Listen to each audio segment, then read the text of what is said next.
This year's been a little rocky. I mean, obviously I'm not in control of a lot of the injury stuff, but it's been a learning experience for sure with myself and the patient game.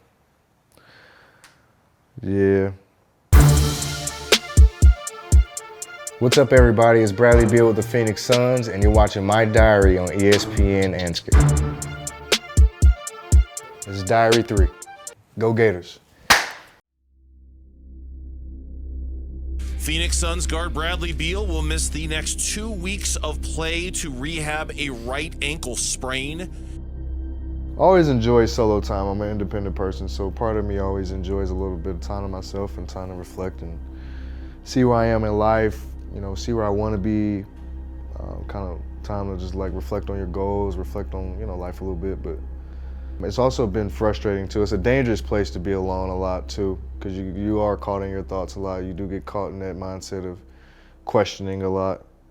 And that's something I kind of caught myself and try to refrain from doing a little bit, because we do get caught up in our own ways, and the mind is a very powerful tool. You know, we don't realize how strong our brains are and how influential they are to, you know, how we act, how we think, and how we feel towards things.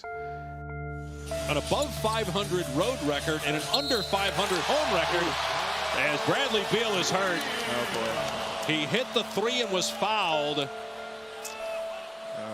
You know, holding his right ankle. I really hope it doesn't look good right now, but. And it's weird rewatching the replay.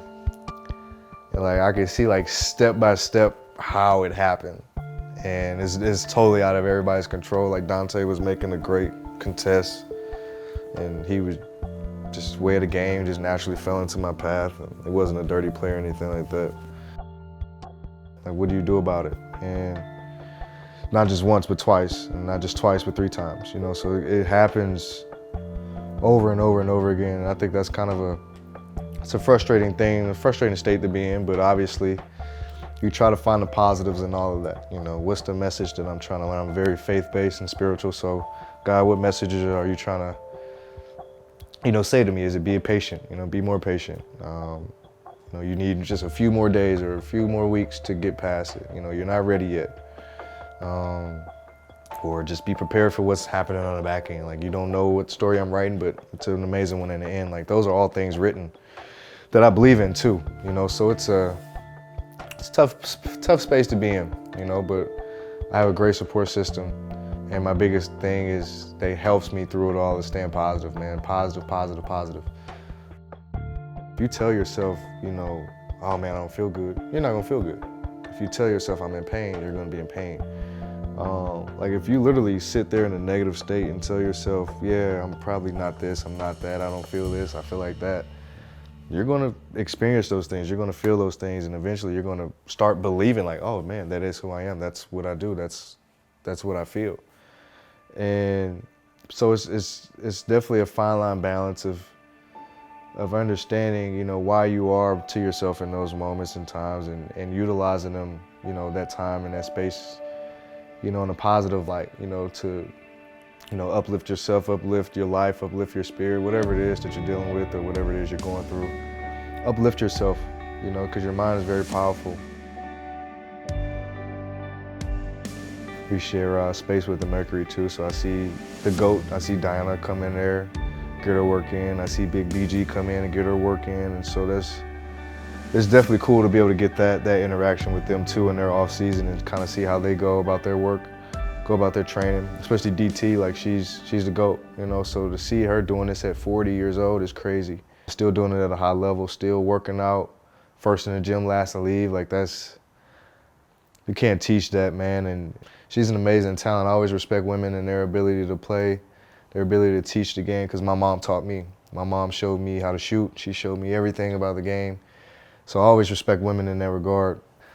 As much as it dawns me to not be, you know, with the team on the road and building our camaraderie and being there supportive for them, like I get some good energy and some good motivative things back in Phoenix as well.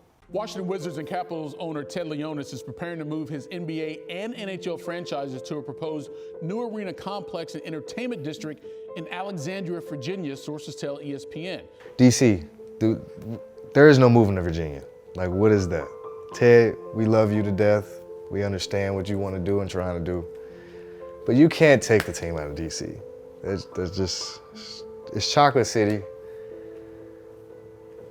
We need as a league, we got to keep that. Like, DC it has to stay in DC. Now the money, listen, that's out of my hands, it's out of my controls. I ain't got nothing to do with that. Hopefully Mayor Bowser can work something out with you. I don't know. I hope the team stays. I think it's good for the city. I think it creates a little bit of a problem. It's just my personal opinion if it moves to Virginia. I mean, it's probably similar to how people felt when FedEx Field moved to Maryland. I mean, it's a tough thing. I think we just gotta get everybody back to DC. Just rebuild RFK Stadium, rebuild Cap One. You know, like, just keep it in the city. We can make it happen. They can make it happen. They can make it happen.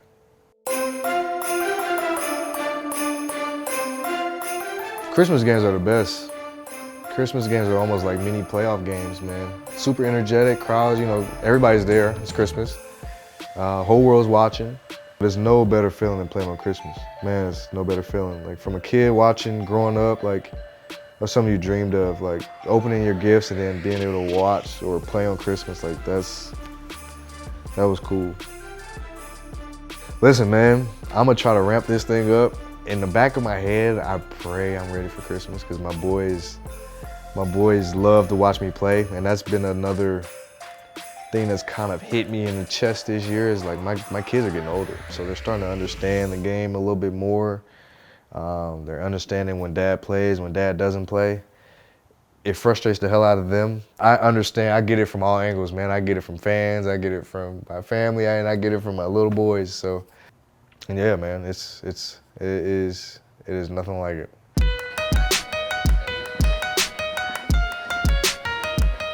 So a big part of my Christmas giving this year, I partnered with the Sons. The Sons did an awesome job.